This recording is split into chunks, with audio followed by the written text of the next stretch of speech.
ይህ ቃል ስፖርት ዩቲዩብ ቻናል ነው። ውድ ቤተሰቦቻችን የከበረ ሰላምታችን እንደ ሁል ጊዜው ዛሬም በያላችሁበት ይድረስ ብለናል። ሰላም፣ ፍቅር፣ ጤናን ከምንም በላይ ለእናንተ ውድ አድማጮቻችን ተመኘንላችሁ። ከቃል ስፖርት ዩቲዩብ ቻናል ከሀገር ቤት እስከ ባህር ማዶ የሰዓቱ የተመራረጡ ስፖርታዊ ጥንቅሮች ከታማኝ የዜና ምንጮች ተረጋግጠው መጥተዋል። አብራችሁን ስትቆዩ ትከታተላላችሁ። የተወሰነ የሀገር ቤት መረጃ እንነግራችኋለን። በባህር ማዶ የመረጃ ሰዓታችን ፕሪሚየር ሊጉ 8ኛ ሳምንት ምርጥ 8ቶችን እጩ አድርጓል። እንደ ሁልጊዜው አለን ሺረርና ሁስኮርድም የሳምንቱን ምርጥ 11 አድርሰዋል። ከታማኝ የዜና ምንጫችሁ ቃል ስፖርት ዩቲዩብ ቻናል ተከታተሉታላችሁ። እናንተንም የግል መልከታ እንሻበታለን። በአውሮፓ የመረጃ ሰዓታችን ትልልቆቹን ክለቦች የተመለከተ መረጃ እናነሳለን። ከኤል ክላሲኮ በፊት ማድሪድም በጉዳት እየታመሰ ነው። ዛሬ ሰማነው አዲስ ዜና አለ። በባርሴሎና በኩል ከጉዳት ጋር በተያያዘ ለኤል ክላሲኮ ጨዋታ የሚደርስ ወሳኝ ተጫዋች እንዳለም ሰምተናል፣ እንነግራችኋለን።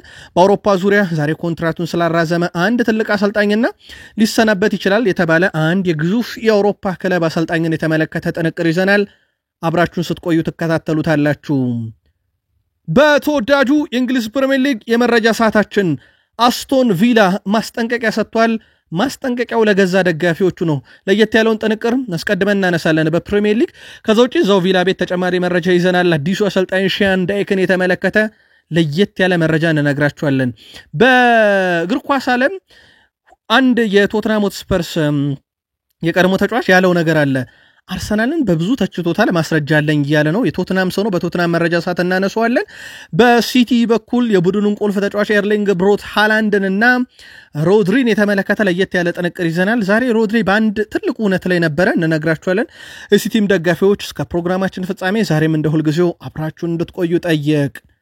ቀይ ካርዱን ለምን አያስቆሙም እየተባሉ ነው። ማሬስካ እሳቸው በጋዜጣዊ መግለጫ ላይ ልክ ምስላችን ላይ በምትመለከቱት መልኩ አልቀጣም ያዩትን ብለዋል። እሳቸው በቀይ የተቀጡ ልጆቻቸውንስ እንዴት ይቀጣሉ የሚል ትችት እየቀረበባቸው ነው። ለየት ያለውን የእሳቸውን ጋዜጣዊ መግለጫ እንነግራችኋለን። አብሯቸው የነበረው ቶንሲ አድራቢዮ ነው። እሱም በጋዜጣዊ መግለጫው ላይ ያነሳቸው ነጥቦች አሉ።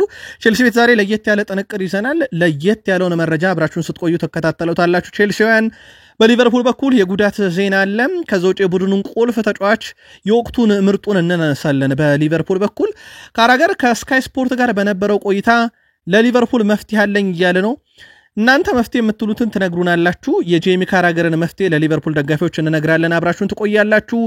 የዮኬሬሽ የስራ ትጋት የማይታመን እያሉ ነው አርሰናላውያን። ታደምጡታላችሁ። አርቴታ ካለም ምርጥ አሰልጣኞች አንዱ ነውም እየተባሉ ነው። በአርሰናል በኩል የቡድን ዜና እናነሳለን። ሰፋ ያለ ለየት ያለም ጥንቅር ይዘናል።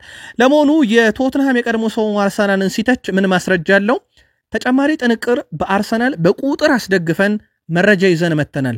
ከታማኝ ምንጮቻችሁ ማረጋገጫውን ተሰሙታላችሁ። ቃል ስፖርት ዩቲዩብ ቻናል አርሰናልን ቆዩን። የጉዳት ዜናና የቡድን ዜናን በተመለከተ ተጨማሪ ጥንቅሮችን ስለያዘን ዩናይትድ በሳምንቱ ምርጥ ጊዜን አሳልፏል። በተለይም የቡድኑ ከአጥቂ እስከ ግብ ጠባቂ የነበረው ሚና በሳምንቱ ትልቅ ነበረ። በሊቨርፑል ጨዋታ ላይ ማስጠንቀቂያ ተሰጥቷል። በሊቨርፑልና በዩናይትድ ጨዋታ ዙሪያ እንነግራችኋለን። የቡድኑን ቁልፍ ተጫዋች ብሩኖ ፈርናንዴዝን እሱን ያገዛል የተባለውን የስቱትጋርቱን አማካይ ከዩናይትድ ጋር አያይዘን እናነሳለን። ቅዳሜ በጣም ወሳኝ ጨዋታ አለው ዩናይትድ። ተጨማሪ ጥንቅር ይዘንበታል በጉዳዩ ላይ። በዩናይትድ በኩል አንድ ሌጀንድም እናነሳለን። እስከ ፕሮግራማችን ፍጻሜ ብቻ ቆዩ። ላይክ፣ ሰብስክራይብ፣ ሼር አድርጉን። ሐሳብ አስተያየታችሁን የአውሮፓ ምሽት ጨዋታዎች ዙሪያ አሊያም በየክለቦቻችሁ ካሻችሁ በፕሮግራማችን ይዘት ዛሬም ልታረሱን ትችላላችሁ።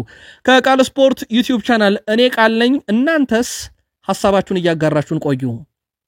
በሀገር ቤት ለሸገር ከተማ ለመፈረም ከስምነት ላይ ደርሶ የሕክምና ምርመራውን አከናውኖ እንዲሁም ከቡድኑ ጋር ልምምድ መስራት ጀምሮ የነበረው የቀድሞ የቅዱስ ጊዮርጊስ አጥቂ ዳግማዊ አርአያ ባስገራሚ ሁኔታ ሸገር ከተማ ነበር ከተባለም ፈረመም ሊፈርምም ነበር ከተባለም በኋላ ሐሳቡን ቀልብሶ ነገሌ አርሲ ተገኝቷል። ከሀገር ቤት የዝውውር መስኮት መረጃ ትንሽ ፈገግ የሚያደርገው ይመስላል። በርከት ያሉ የዝውውር መረጃዎች ነበሩ በሀገር ቤት ለማድረስ በብዙ ከቸገሩን ነገሮች ውስጥ አንደኛውኛ ዝውውሮቹ ብዙ ግልጽነት የላቸውም። የገንዘቡ ጉዳይ፣ የዝውውር ገንዘቡ፣ ሳምንታዊ ደሞዛቸው፣ ለምን ያክል ጊዜ ፈረሙ የሚለውን እርግጠኛ ሆኖ መረጃ ለማቅረብ በጣም ቸግሮናል ውድ ቤተሰቦቻችን። ከዚህም ጋር በተያያዘ ዳግማዊ አርአያ ዝውውር ለአብነት ያክል መጥቀስ ይቻላል። ለሸገር ፈርሞ በብዙ ሚዲያዎችም ከተሸራጨ በኋላ አሁን ነገሌ አርሲ ተገኝቷል። ጉዳዩ ትንሽ አነጋጋሪ ነው። የሀገር ቤት የዝውውር መስኮቱ ላይ ብዙ ትኩረት ለማድረግ ከቸገሩን ጉዳዮች ውስጥ አንደኛው እንደዚህ አይነት ሁኔታዎች ነበሩ። ወደ አውሮፓ ተሻገርኑ ቤተሰቦቻችን ሁለት መረጃዎችን ከእንግሊዝ አስቀድመን እናንሳ በእንግሊዝ ፕሪሚየር ሊግ የስምንተኛ ሳምንት ሁሉም መርሃ ግብሮች ተደርገው እንደተጠናቀቁ ይታወቃል ከዚህ ጋር በተያያዘ ታዲያ ፕሪሚየር ሊጉ በኦፊሻል ገጹ ላይ 8 እጩዎችን ያቀርባል ከ8ቱ ምርጡን ምረጡ ብሏል ኤርሊንግ ብሮት ሃላንድ ከሲቲ ሪስ ጄምስ ከቼልሲ ጀነር ክሩፕ ከጁኒየር ግሩፕ ከበርንማውዝ ሃሪ ማጓየር ከማንቸስተር ዩናይትድ ዣን ፌሊፔ ማቴታ ክሪስታል ፓላስ ኖርዲ ሙኬሌ ከሰንደርላንድ ፔድሮ ኔቶ ከቼልሲ እንደዚሁም ቡካዮ ሳካ ከአርሰናል የሳምንቱ ምርጥ እጩዎች ናቸው ምርጣችሁን መርጣችሁ በሐሳብ መስጫ ሳጥናችን ላይ ጻፉልን ተጨማሪ መረጃ እናከለላችሁ እዚሁ የሁስኮርድም የሳምንቱ ምርጥ ደርሶናል በሁስኮርድ በኩል የሳምንቱ ምርጥ 11 ይፋ ሲደረግ ግብ ጠባቂ ዱቭራክ ተመርጧል አራት ተከላካዮች ሙኮሌ ጆሽ አቺፖንግ ባልሬድ እና እንደዚሁም ሁም ተመርጠዋል የተከላካይ ክፍሉ ላይ ሶስቱ ከሰንደርላንድ ናቸው አራት ተጫዋቾች በ4-4-2 ፎርሜሽን ፔድሮ ኔቶ ፊል ፎደን ፓሊኒያ እና እንደዚሁም ሼድ ተመርጠዋል 9 ቁጥር በሁለት አጥቂ ነው ሁስኮርድ ያጣመረው ዳኒ ዌልቤክ እና ዣን ፌሊፔ ማቴታ ይህ ደግሞ የሁስኮርድ ነው የአለን ሺረርን በፕሪሚየር ሊግ የመረጃ ሰዓት እንመለስበት የናንተን ከዚህ የተለየ ተነስታችሁ በሐሳብ መስጫ ሳጥናችን ላይ ጻፉልን የሪያል ማድሪዱ የኋላ መስመር ተጫዋች ዴቪድ አላባ የጡንቻ ጉዳት ምክንያት ቢያንስ ለአንድ ሳምንት ከሜዳ እንደሚርቅ ተረጋግጧል ይህንም ተከትሎ ዴቪድ አላባ ከዩቬንቱስ ጋር በሚደረገው የሳምንቱ የአውሮፓ ቻምፒየንስ ሊግ ጨዋታን ጨምሮ ቀጣይ ሳምንት ከሚደረገው የኤል ክላሲኮ ጨዋታ ውጪ መሆኑ ተረጋግጧል ዴቪድ አላባ በዘንድሮ የውድድር ዘመን ለሪያል ማድሪድ ተሰልፎ መጫወት የቻለው 145 ደቂቃዎችን ሲሆን በአመቱ መጨረሻ ሪያል ማድሪድን ይለቃሉም ተብሎ ይጠበቃል ሪያል ማድሪድ በኩል የጉዳቱ የመረጃ ይሄ የጉዳቱ ዝርዝር መጠን ከፍ ያለ ነው መረጃዎችን በየዕለቱ ከሪያል ማድሪድ ጋር የሚወጡት ከዚሁ ጋር የተያዙ ናቸው ዳኒ ካርቫሃል የሳምንቱ የአውሮፓ ቻምፒየንስ ሊግ ከዩቬንቱስ ጋር የሚደረገው ጨዋታ ያመልጠዋል ግን ልምምድ ጀምሮ ዛሬ አይተነዋል በዣቪ አሎንሶ በኩል ዛሬ ልምምድ ከሰሩት ተጫዋቾች አንደኛ የሆነው ትሬንት አሌክሳንደር-አርኖልድ በዩቬንቱሱ የሮብ ምሽት ጨዋታ ላይ ስለመገኘቱ ማረጋገጫ የለም ለኤል ክላሲኮ ግን ዝግጁ ይሆናል ሲሉ ተደምጠዋል ዲያን ሁይሰን የዩቬንቱስ ጨዋታ በተመሳሳይ ያመልጠዋል ነገር ግን ይህም ተጫዋች ለኤል ክላሲኮ ብቁ ነው ብሏል ስለዚህ በሪያል ማድሪድ በኩል ዳኒ ካርቫሃል ትሬንት አሌክሳንደር-አርኖልድ እንደዚሁም ዲያን ሁይሰን በዩቬንቱስ ጨዋታ ነው እንጂ መድረሳቸው በጣም አጠራጣሪ ወይም ከጨዋታ ውጭ የሆኑት በኤል ክላሲኮ ጨዋታ ላይ ግን እነኚህ ተጫዋቾች ለሪያል ማድሪድ ግልጋሎት ይሰጣሉ ተብሎ ይጠበቃል የሪያል ማድሪዱ ግብ ጠባቂ ቲቦት ኮርቱዋ የላሊጋውን ፕሬዝዳንት ታችቷል ወርፏል የመጀመሪያው ነገር ባርሴሎና ከቪላሪያል ጋር በዲሴምበር 20 የሚያደርጉት ጨዋታ ህግን ስርዓትን ያፈረሰ ተቀባይነት የሌለው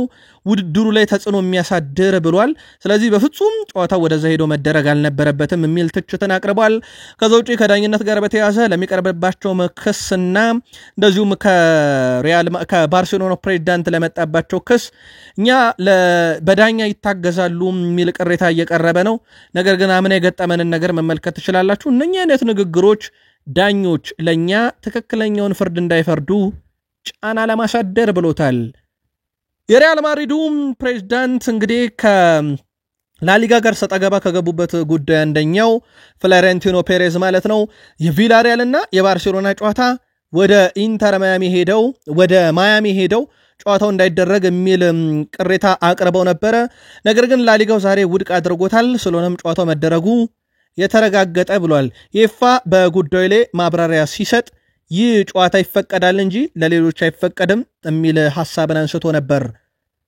ፌራን ቶሬዝ የባርሴሎና ተጫዋች በኤል ክላሲኮ ጨዋታ ላይ እንደሚገኝ ሃንሲ ፍሊክ አረጋግጧል ስለዚህ በሳምንቱ መጨረሻ የሚደረገው ጨዋታ ይደርሳል የክሪስቲያንሰን ነገር አጠራጣሪ ነው ተብሏል በባርሴሎና በኩል አሁን ባለው የቡድን ዜና መሰረት የግድ የአውሮፓ ቻምፒየንስ ሊግ ምሽት ጨዋታቸው ላይ ምን ያህል ተጫዋች ከጉዳት ነፃ ሆኖ ልምምድ ሰርቶ ለጨዋታ ብቁ ነው የሚለው ሃንሲ ፍሊክ ራሳቸው የፊታችን አርብ የሚሰጡት ጋዜጣዊ መግለጫ በጣም ወሳኝነት ይኖረዋል ፌራን ቶሬዝ ግን እንደሚደርስ ተረጋግጧል ስለዚህ በባርሴሎና በኩል ምናልባት በጥያቄ ደረጃ ሊነሳ የሚችለው የራፊኒያ ነው የሱንም ጉዳይ በተመለከተም አርብ ማረጋገጫ እናገኝበታለን ወይም እሳቸው አስቀድሞ ከጨዋታ በኋላ በሚሰጡት ጋዜጣዊ መግለጫ ላይ የሚያካትቱት ከሆነ ለባርሴሎና ደጋፊዎች በመረጃ ሰዓታችን የምናካትተው ይሆናል ቪንሰንት ኮምፓኒ በባየር ሙኒክ ያለውን ኮንትራት እስከ 2029 ያራዝሟል። ቪንሰንት ኮምፓኒም በባየር ሙኒክ ኮንትራቱን ካራዘመ በኋላ አመስጋኝ ነኝ፣ ባየር ሙኒክ በእኔ ላይ ስላሳየው እምነትም አመሰግናለሁ፣ ከባየር ሙኒክ ጋር የአውሮፓ ሻምፒዮንስ ሊግ ዋንጫንም ማንሳት ህልም አለኝ ሲል ተደምጧል። አሰልጣኝ ላይ ነን ውድ ቤተሰቦቻችን። የዩቬንቱስ አሰልጣኝ ኢጎር ቶዶር ትልቅ ጫና ውስጥ ወድቋል። ቀጣይ ሁለት ተጫዋቾች ደግሞ የእሳቸውንም ቆይታ ሊወሰኑ ይችላል ተብሏል። ቀጣይ ከሪያል ማድሪድ ጋር በሳንቲያጎ ቤርናቤው ይጫወታሉ። ከላዚዮም ጋር በነገራችን ላይ ከሜዳቸው ውጭ ነው የሚያደርጉት። ሁለቱ የሜዳ ውጭ ጨዋታ የዩቬንቱስን አለቃ ኢጎር ቶዶርን መንበረ ስልጣን ወይም ያጸና ወይም ያሰናብታቸው ይሆናል ተብሎ ይታሰባል። ከሰሞኑ በኮሞ የ2-0 ሽንፈት ደርሶባቸው ነበር። በእርግጥ ዩቬንቱስ ከመሪዎቹ የተለየ የነጥብ ልዩነት ኖሮት አይደለም፣ ግን ደግሞ ዩቬንቱስ በዘንድሮ ውድድር ዓመት ራሱን በብዙ መንገድ ማሻሻል ይፈልጋል። በአውሮፓ መድረክና በሴሪያው ላይ የዋንጫ ተፎካካሪ መሆንን ይሻል። ባለፉት ጥቂት ዓመታት ከዋንጫ ፉክክር ርቆ የነበረ ቡድን እንደሆነ ይታወቃል። ፒየር ኤምሪክ ኦባሚያንግ አንጋፋው ተጫዋች ሆኗል። በነገራችን ላይ በአውሮፓ ሻምፒዮንስ ሊግ ሃትሪክ የሰራ 36 ዓመት ከ104 ቀን ላይ ይህንን ሃትሪክ ሰርቷል፣ ወይም 3 ግቦች ላይ ተሳትፏል። የተጫዋቹ ፊርማ በጣም አስገራሚ የሚያደርገው ውድ ቤተሰቦቻችን ይሄ የአውሮፓ ሻምፒዮንስ ሊግ ላይ ማርሴን ከሞከል በተጨማሪ ወደ አረቡ ዓለም ሄዶ እንደነበረ እናስታውሳለን። ግን ተጫዋቹ ዳግም ወደ ማርሴ ከመጣ በኋላ እጅግ በጣም የተለየ ጊዜን እያሳለፈ ይገኛል። በ36 ዓመት ከ104 ቀን 3 ግቦች ላይ መሳተፍ የቻለ በእድሜ አንጋፋው ተጫዋች አሁንም በማርሴ ቤት ይገኛል። ልምዱ በትልቁ እየተጠቀሙበት ነው። እዛው ፈረንሳይ ቆይተን አንድ ተጨማሪ መረጃ እንንገራችሁ። ዛሬ በፓሪስ ሰን ዠርሜን በኩል ልምምድ ሲደረግ ነበረ። በልምምዱ ላይ የባሊዮን ዶር አሸናፊው ለመጀመሪያ ጊዜ ልምምድ ሰርቷል፣ ከጉዳት በኋላ ማለት ነው። በዛሬው ዕለት ወደ ቡድኑ ተመልሶ ልምምድ ሲሰራ ተመልክተነዋል። ውድ የቃል ስፖርት ዩቲዩብ ቻናል ቤተሰቦቻችን ከእናንተ ከሆነው ቃል ስፖርት ዩቲዩብ ቻናል የሰዓቱን አጫጭር ስፖርታዊ ጥንቅሮች እያጋራናችሁ እንገኛለን። ከእናንተ ከሆነው ቃል ስፖርት ዩቲዩብ ቻናል በመረጃ ሰዓታችን የተመራረጡ ስፖርታዊ ጥንቅሮችን ስናደርሳችሁ እናንተ ደግሞ ላይክ፣ ሰብስክራይብ፣ ሼር እያደረጋችሁ በሀሳብ መስጫ ሳጥናችን ላይ ሀሳብ አስተያየታችሁን እያጋራችሁን ከኛ ጋር ቆዩ ብለናል። ምናልባት መግቢያችን ላይ ለእንግሊዝ ፕሪሚየር ሊግ እግር ኳስ አፍቃሪያን የሳምንቱ ምርጥ ማን ነው ብለናችሁ ነበር። ለማስታወስ ያክል ብቻ ኤርሊንግ ብሮት ሃላንድ፣ ሪስ ጄምስ፣ ጁኒየር ክሩፕ፣ ሃሪ ማጓየር፣ ዣን ፌሊፔ ማቴታ፣ ኖርዲ ሙኮሌ፣ ፔድሮ ኔቶ እና ቡካዮ ሳካ እጩ ናቸው የስምንተኛ ሳምንት። ከነኚህ 8ቱ ምርጥ አንድ መርጣችሁ በሐሳብ መስጫ ሳጥናችን ላይ ነገሩን። የሁስኮርድን መግቢያችን ላይ ነግረናችሁ ነበረ። ሁስኮርድ የሳምንቱን ምርጥ 11 በ4-4-2 ፎርሜሽን ይፋ አድርጎ ነበረ።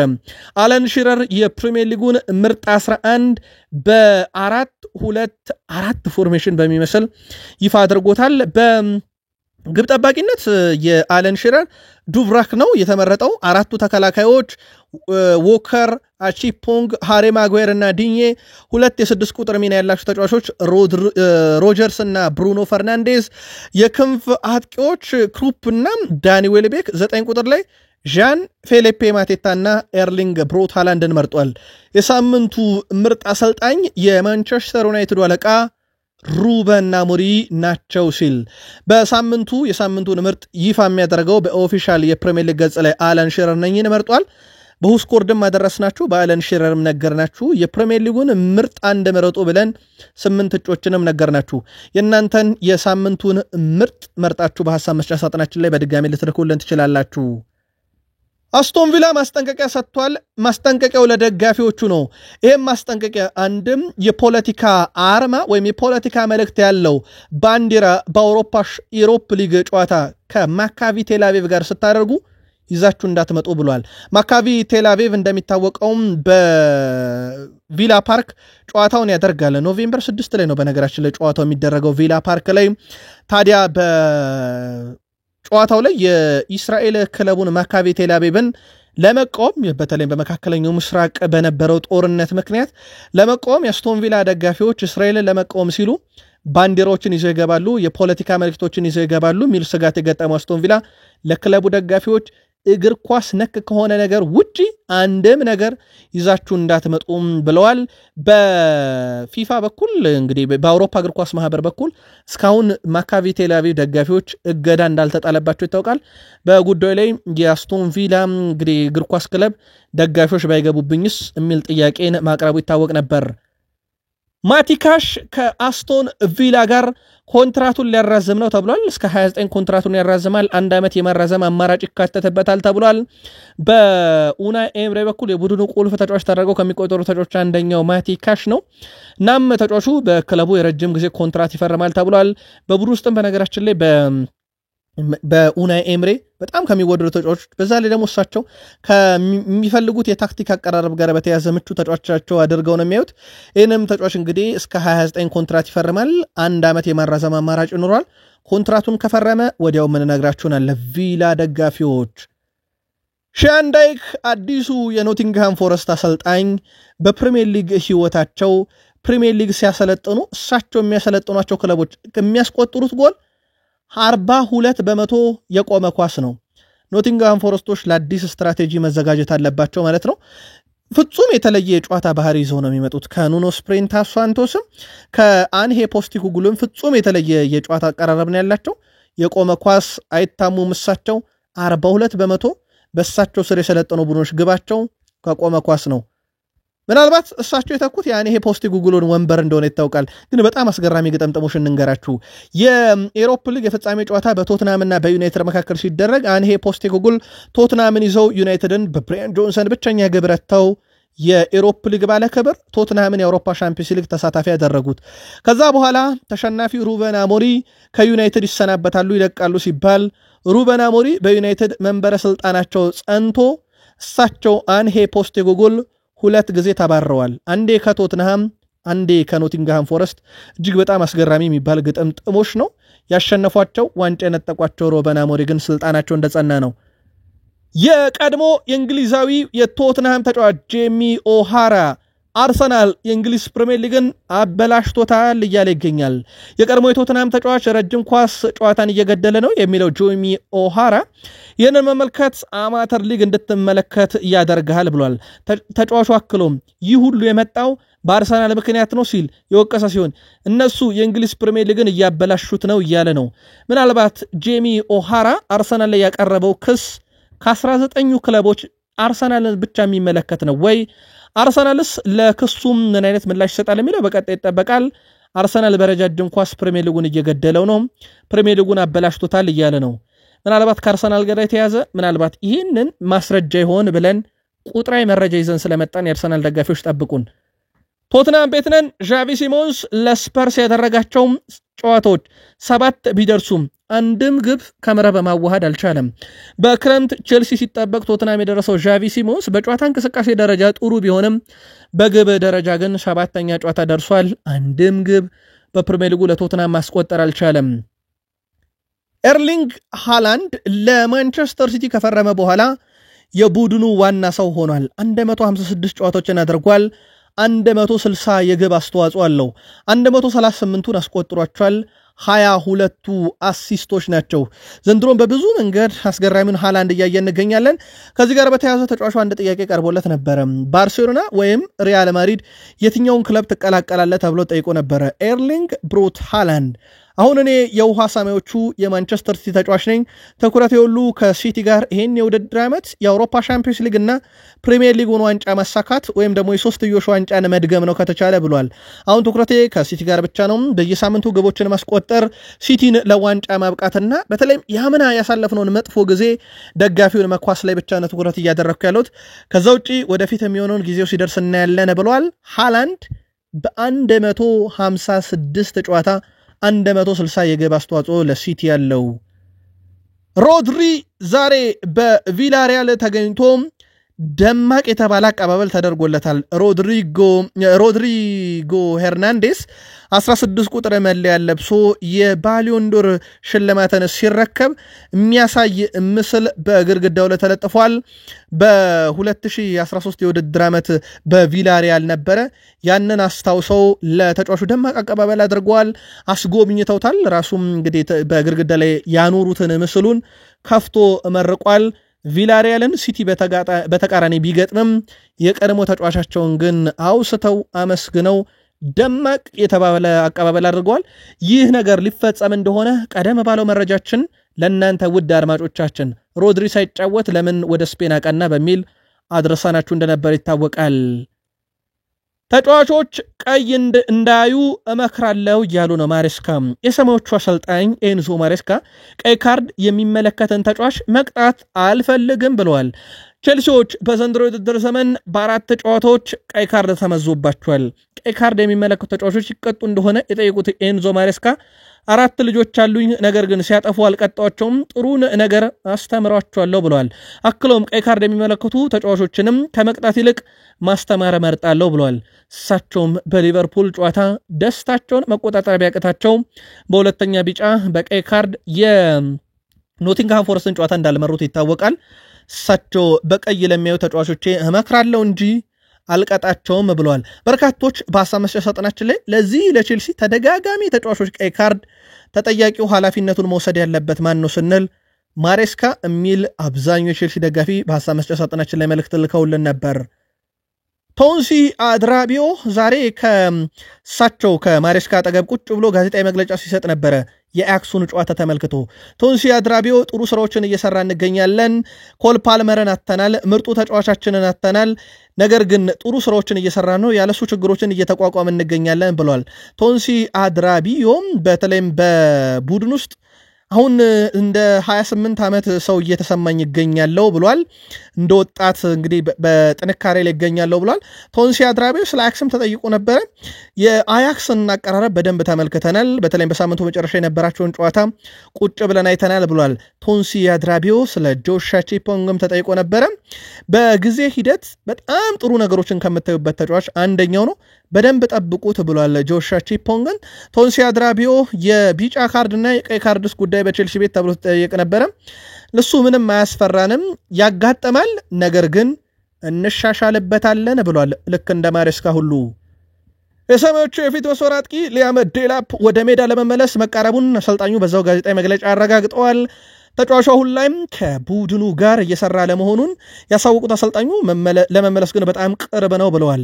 ከሚቀጥሉት ቀናት ከቡድኑ ጋር መስራት ይጀምራል የሚል ሙሉ ተስፋ አለኝም ሲሉ ኤንዞ ማሬስካ በጋዜጣዊ መግለጫ ላይ አንስተዋል። እንግሊዝ አጥቂ ሊያም ዴላፕ በውድድር ዘመኑ መጀመሪያ ባጋጠመው ከባድ ጉዳት ምክንያት ለ4 ወራት ከሜዳ ሲርቅ በሱ ምክንያት ሰንደርላንድ ቤት በውሰት ተሰጥቶ አንድ ጨዋታ ብቻ ያደረገው ማርክ ጉዌ ውሉ ተቋርጦ እንዲመጣ ሆኗል። ካስታወሳችሁ ከባየር ሙኒክ ጋር በፊት መስመር አጥቂ ኒኮላስ ጃክሰን ስምምነት ላይ ተደርሶ የሕክምና ምርመራውን ካረገ በኋላ ቼልሲ ሊያቋርጠው የፈለገው የጃክሰንን ዝውውር ነበረ። ጃክሰንን ወኪሉ ግን ምን ሲደረግ እኛም ወጥተናል፣ ተመልሰን ወደ እንግሊዝ አንመጣም፣ ለባየር ሙኒክ ብቻ ነው የምንጫወተው ማለቱን ተከትሎ ቼልሲዎች በወቅቱ እንግዲህ መመለስ የፈለጉት በዴላፕ ጉዳት ምክንያት የሴኔጋላዊ አጥቂ ኒኮላስ ጃክሰንን ቢሆንም ሳይሳካ ቀርጦ በዴላፕ ምክንያት ማርክ ጉዌን አምጥተው ነበር።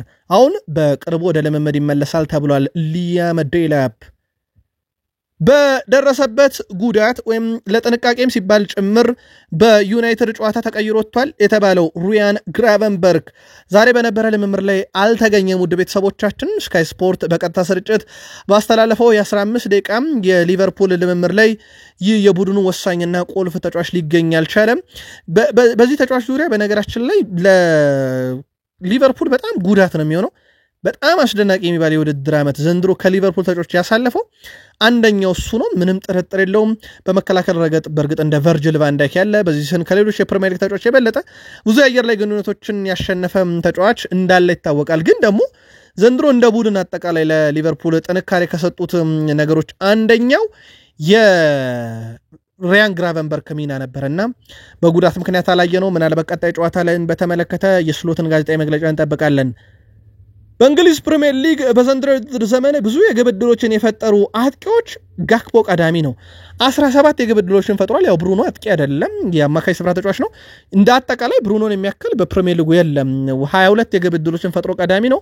ጋክፖ ግን ከአጥቂዎች ቀዳሚ ነው። ጃክ ግሪሊሽ 17 አለው፣ በተመሳይ ሳላ 16 አለው፣ ጄሬሚ ዶኩ 15፣ ኩዱስ 15 አላቸው። ምናልባት ዘንድሮ የሊቨርፑልም ሌላኛው ጥንካሬ ምናልባት በአጥቂ ስፍራ ላይ ኮዲ ጋክፖ ነው ማለት እንችላለን። ዩናይትድ ላይ ብቻ ብረት 3 ጊዜ መልሶበታል። በጣም አስደናቂ ግቦችን ሊያገኝ የሚችልበት አጋጣሚ አልተሳካለትም። ሌላ ግን አንድ ኳስ አስቆጥሮ ቡድኑንም ምናልባት ወደ ጨዋታ ልትመልስ የምትችልም ግብ አስቆጥሮ የነበረው እሱ ነበር። ጋክፖ ምርጥ ነው። በፕሪሚየር ሊጉም በርካታ የግብ ዕድል የፈጠረ አጥቂ ተጫዋች ኮዲ ጋክፖ ነው። ለሊቨርፑል መፍትሄ አለኝ እያለ ነው ጄሚ ካራገር። ውድ ቤተሰቦቻችን ለሊቨርፑል መፍትሄ አቅርበዋል። አርኔ ስሎት በቀጣይ ጨዋታ ይላል ማማርዳሽቪሊን ግብ ጠባቂ ካረጉ፣ አራቱ ተከላካይ ይላል ቀኝ ላይ ብራድሊ፣ መሃል ተከላካይ ኮናቴና ቨርጅል ቫንዳይክ፣ የግራውን መከላከል ለኬርኪስ ሰጥተው በ6 ቁጥር ቦታ ግራቨንበርግን ከማካሊስተር ማጣመር፣ ከዛ ከነሱ ፊት ሳላህን በቀኝ ፍሎሪያን ቬርዝን በግራ ኤኬቴኬን 10 ቁጥር ኢሳክን 9 ቁጥር አድርገው ቢጫወቱ እያለ መፍትሄ እያቀረበ ይገኛል። በዚህ ዝርዝር ውስጥ እንደ ዶሚኒክ ሴቦዝ ላይ ያለ ተጫዋች ቦታ የሚያጣ ሲሆን ሌላኛው በሳምንቱ ምርጥ ነበር የተባለው እንዲሁም ማንቸስተር ዩናይትድ ላይ 3 ብረት መልሶበት ግብ ያስቆጠረው ኮዲ ጋክፖም ከስብስብ ውጭ ይሆናል እንደማለት ነው።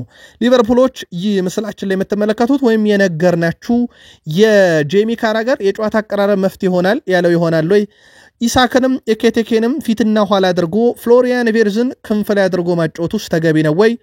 ለእናንተ ውድ አድማጮቻችን እኛ የጄሚ ካራገርን አቀረብን። የሊቨርፑል ደጋፊዎች የተለየ ምርጥ 11 ካላችሁ ጻፉልን።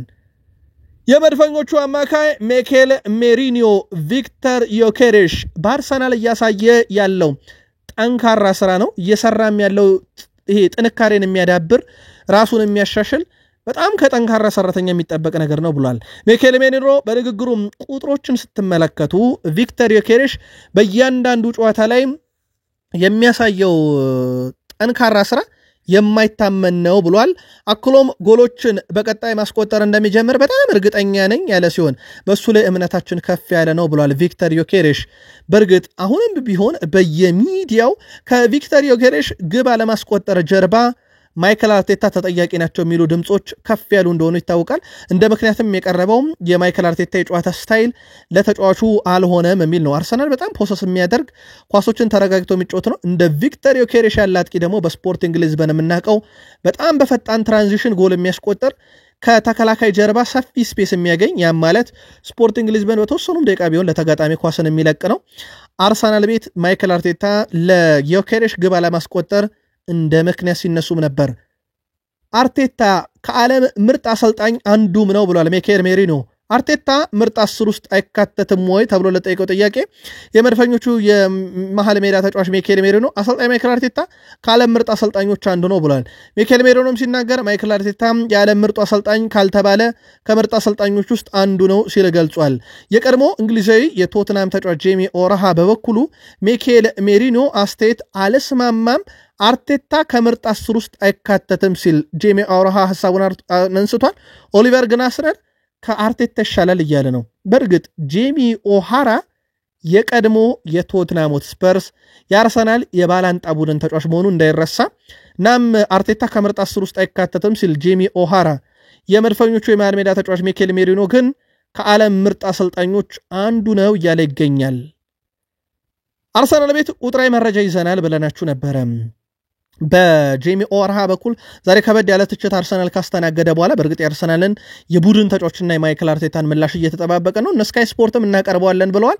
ዳቪድ ራያ ዘንድሮ 330 ደቂቃ ተቆጠረ። ግብ የሚባል ነገር ካየ ራያ ለመጨረሻ ጊዜ ግብ ካስተናገደ 330 ደቂቃዎች ተቆጥረዋል። ግብ ጠባቂው በዘንድሮ የውድድር ዓመት በርካታ ክሊንሺቶችን ካስጠበቀ ኒክ ፖፕ እኩል 5 ጨዋታ ላይ መረቡን አላስደፈረም። የዚህ ተጫዋች መምጣት አርሰናል ቤት ዋነኛ ፍላጎትም የነበረ የማይክል አርቴታ እንደዚህ በጣም አስደናቂ ግብ ጠባቂን ማስፈረም ነበረ። ከዛ ሌላ በጣም አስደናቂ ቁጥራዊ መረጃ እንንገራችሁ። አርሰናል ባለፉት 11 ጨዋታ 8ቱ መረቡ አልተደፈረም። ተከላካዮቹ ዩሊያን ቲምበር፣ እነ ሳሊባ እና ማጋሌሽ፣ አማካዩ እነ ዙቤሜንዲ፣ በእርግጥ ከተከላካይ እነ ሪካርዶ ካላፊዮሪም አሉ፣ እነ ዲክላን ራይስ። በዚህ ረገድ ግብ ጠባቂው ዳቪድ ራያን ጨምረን አሉ።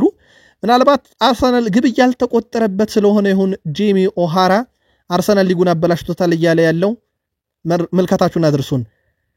አርሰናል በውድድር ዘመኑ ያለፉትን 8 ጨዋታም ብንመለከት አቻ የወጣው በአንድ ጨዋታ ነው። ከዛ ውጪ አርሰናል በውድድር ዘመኑ ባለፉት 8 ጨዋታ 15 ጎሎችን አስቆጥሮ 2 ጎሎች ብቻ አስተናግዶ 6 ጨዋታ ከ8ቱ መረቡን ሳያስደፍር የወጣ ቡድን እንደሆነ ይታወቃል።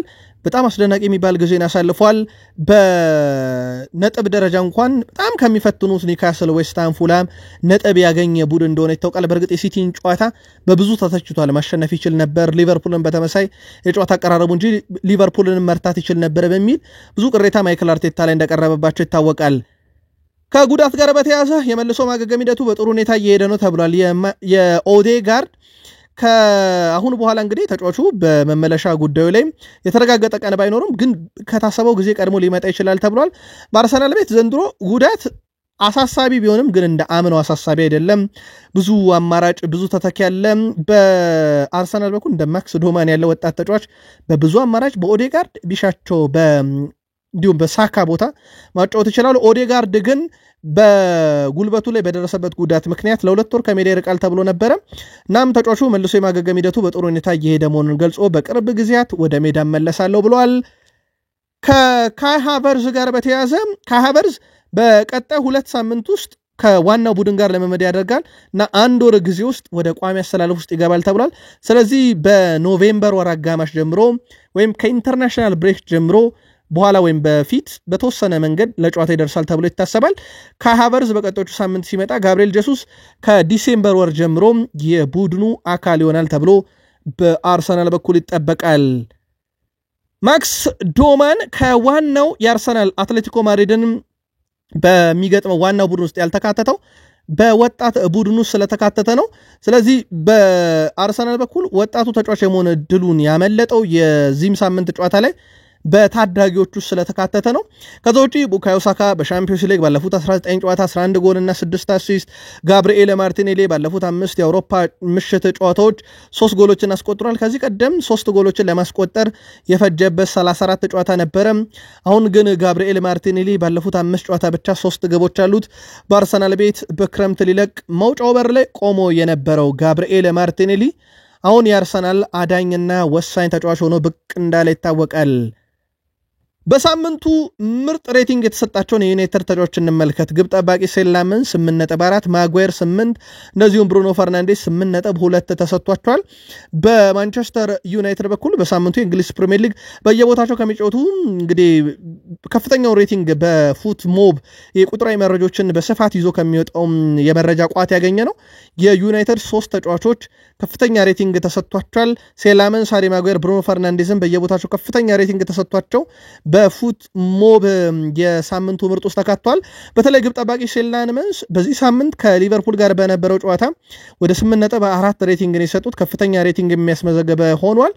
በማንቸስተር ዩናይትድ በኩል ግን ቋሚ 11ን በተመለከተ አሁን ጥያቄ የሚያስነሳው ምናልባት ሼሽኮ ቋሚ ሆኖ መጀመር አለበት እና እንደዚሁም የአማካይ ስፍራ ተጫዋች ኮቢ ሜኖን በተመለከተ ሁለቱ ተጫዋቾች ላይ ያላችሁን መልከታ ዩናይትድ ደጋፊዎች ብታጋሩ ደስ ይለናል። ሼሽኮና ኮቢ ሜኖ በዩናይትድ እጣ ፈንታቸው እንዴት ያለ መሆን አለበት? ዩናይትድ ድል ባደረገበት የሊቨርፑል ጨዋታ ላይ ሼሽኮ አልነበረም፣ ኮቢ ሜኖ። በእርግጥ በሰንደርላንድ ጨዋታ ደግሞ ሼሽኮ ግብ አስቆጣሪም እንደነበረ ሳይረሳ። የእናንተን መልከታ አድርሱን ዩናይትዳውያን። ሊቨርፑልን ማንቸስተር ዩናይትድ ድል ባደረገበት ጨዋታ አንዱ ከተፈጠረው ነገር ውስጥ ኳስ ወደ ሜዳ በስፋት ይወረወር ነበር። ተጨማሪ ሌሎች ኳሶች ወደ ሜዳ ሲወረወሩና ጨዋታው እንዲቋረጥ ሲያደርጉ እንደነበረ ይታወቃል። ይህ ተገቢ ያለመሆኑን የገለጸው የሊጉ አስተዳደር ተቋም ኤፍኤው ለመርሳይዱ ክለብ ሊቨርፑል ማስጠንቀቂያ ሰጥቷል። ፕሪሚየር ሊጉ ከ2022 አንስቶ ተግባራዊ ማድረግ በጀመረው ሕግ መሰረት ኳሶች በሜዳው ዳር ላይ እንዲቀመጡና ተጫዋቾች ራሳቸው ኳሶችን አንስተው ጨዋታ እንዲያስቀጥሉ መደንገጉ ይታወሳል። ሆኖም ሊቨርፑል ይህን ሕግ በመጣስ ባሳለፍነው እሁድ ከማንቸስተር ዩናይትድ ጋር በነበረው መርሃ ግብር ላይ ግን ያንን ማድረጉ ለማስጠንቀቂያ ያደርጎታል ተብሏል። ማንቸስተር ዩናይትድ በጉዳዩ ዙሪያ ምንም አይነት አቤቱታ እንዳላቀረበ ሲገለጽ ኤፍኤው ሊቨርፑልን ማስጠንቀቂያ ሰጥቷል። ዩናይትድ ጨዋታውን ድልም ስላደረገ ቅሬታ ያስገባል ተብሎ አይታሰብም፣ ግን ፕሪሚየር ሊጉ ባደረገው ማጣራት መሰረት ለሊቨርፑል ማስጠንቀቂያ ሰጥቷል። ብሩኖ ፈርናንዴስ በቀጣይ ከብራይተን ጋር በሚደረገው ጨዋታ ይሰለፋል ተብሎ ይጠበቃል። ከጉዳት ነጻ እስከሆነ ድረስ 300ኛ ጨዋታ ይሆናል በማንቸስተር ዩናይትድ። ይህም በማንቸስተር ዩናይትድ ኒማንያ ቪዲች ካስመዘገበው ቁጥር እኩል ይሆናል። ወይም ካለው ጨዋታ እኩል ይሆናል። የቪዲሽን እንመለሳለን ጠብቁን። ግን ተጫዋች እኩል መሆን ይችላል። ብሩኖ ፈርናንዴዝ አሁን ከዩናይትድ ሌጀንዶች ጋር አንዳንድ ቁጥሮችን እያስተካከለ ይገኛል። ከሰሞኑ 5ኛው ከፍተኛ አሲስት አድራጊ መሆን ችሏል። በቀጣይነትም ወደ 4ኛነት ማደግ የሚችልበት ሰፊ እድል አለው። አሁን ደግሞ የቀጣይ ሳምንት ከብራይተን ጋር በሚደረገው ጨዋታ ለዩናይትድ ከተጫወተው 300ኛ ጨዋታውን በማድረግ ከኒማንያ ቪዲች እኩል በዩናይትድ ቤት የጨዋታ ቁጥር ይኖረዋል። ማንቸስተር ዩናይትድ አንጄሎ ስቲለርን ከስቱትጋርት የማስፈረም ፍላጎታቸው አሁንም እንዳለ ነው ብሏል ስካይ ጀርመኒ። ዩናይትዶች ተጫዋቹ ብሩኖ ፈርናንዴዝን እንደ ተተኪ ያደርገው ያያሉ ተብሏል። በተጨማሪም ተጫዋቹ ከፍተኛ ክትትል በሚደረግባቸው ሌሎች ክለቦችም ሳይቀደሙ ነገሮችን ማጠናቀቅ ይፈልጋሉ ተብሏል። በአንሄ ስቲለር ላይ ፍላጎት ካሳዩ ክለቦች መካከል ዩናይትድ አንዱ ሲሆን ስቱትጋርት ከ50 ሚሊዮን ፓውንድ በላይ ይፈልጋል ተብሏል። የብሩኖ ፈርናንዴስ ዩናይትድን መልቀቅ እውን ሆኖ የሚመጣ ከሆነ አንጄሎ ስቲለር በዩናይትድ በኩል ዋነኛ እጩ ሆኗል ተብሏል። በዕለተ ቅዳሜ ከብራይተን ጋር በሚደረገው የ9ኛ ሳምንት የተወዳጁ እንግሊዝ ፕሪሚየር ሊግ ጨዋታ አንቶኒ ቴይለር ጨዋታውን በመሃል ሜዳ ዳኝነት እንዲመሩት ተመርጠዋል። በፕሪሚየር ሊጉ ይሄ ምስጉን ከሚባሉ ዳኞች አንደኛው ናቸው። እንደሚታወቀው እሳቸው ጨዋታውን ይመራሉ ተብሎ ይታሰባል። በዚህ ዓመት ግን የዩናይትድ ደጋፊዎች እንደ ጥያቄ ማቅረብ የምንፈልገው ነገር በማንቸስተር ዩናይትድ በኩል በዳኝነት ያያችሁት በደል አለ ወይ? ወይም ካያችሁ በሐሳብ መስጫ ሳጥናችን ላይ በየትኛው ጨዋታ የሚለውን ተነግሩናላችሁ። የዚህ ሳምንት የወሳኝ ጨዋታ ሂደትን የሚመሩት አንቶኒ ቴይለር ናቸው። የቪዲችን ቀደም ባለው መረጃችን ነግረናችኋል። ቪዲች ዛሬ ልደቱ ነው፣ 44ኛ ዓመቱ እየተከበረ ነው። ቪዲች ሲባል ሁሉም ሰው አእምሮ ውስጥ የሚመጣው ሰው እግሩን በማይሰድበት ቦታ ጭንቅላቱን ልኮ መስዋዕትነት የሚከፍል ብዙ ጨዋታ ላይ የደማ ዩናይትድን ግን ባለድል ያደረገ 5 የፕሪሚየር ሊግ ዋንጫ፣ 5 ኮሚቲ ሺልድ፣ 3 ኤፍኤ ካፕ፣ 1 ሻምፒዮንስ ሊግ፣ 1 የክለቦች ዓለም ዋንጫ፣ 2 የፊፋ የዓመቱ ምርጥ ቡድን ውስጥ የተካተተ በዩናይትድ ባደረጋቸው 300 ጨዋታዎች 146 ክሊንሺትን ያስመዘገበ ነው። በግል ክብሩ ደረጃ 2 ጊዜ ፊፋ የዓመቱ ምርጥ ተጫዋች ውስጥ ተካቷል። 4 ጊዜ የዓመቱ የእንግሊዝ ፕሪሚየር ሊግ ምርጥ ቡድን ውስጥ ተካቷል። 2 ጊዜ የዓመቱ የፕሪሚየር ሊግ ምርጥ ተጫዋችም ሽልማት ያሸነፈ ተከላካይ ነው። በነገራችን ላይ 2 ጊዜ ያሸነፈም ተከላካይ እሱ ነው። ኒማንያ ቪዲችን እንዴት ነው የምታስታውሱት? ዩናይትዳውያን በሐሳብ መስጫ ሳጥናችን ላይ ላኩልን። እኛ ከቃል ስፖርት ዩቲዩብ ቻናል የሰዓቱን ጥንቅር ከሀገር ቤት ከአነጋጋሪው ዝውውር ጀምረን እስከ አነጋጋሪው ተከላካይ ኒማንያ ቪዲች አደረስናችሁ። ሰናይ ጊዜ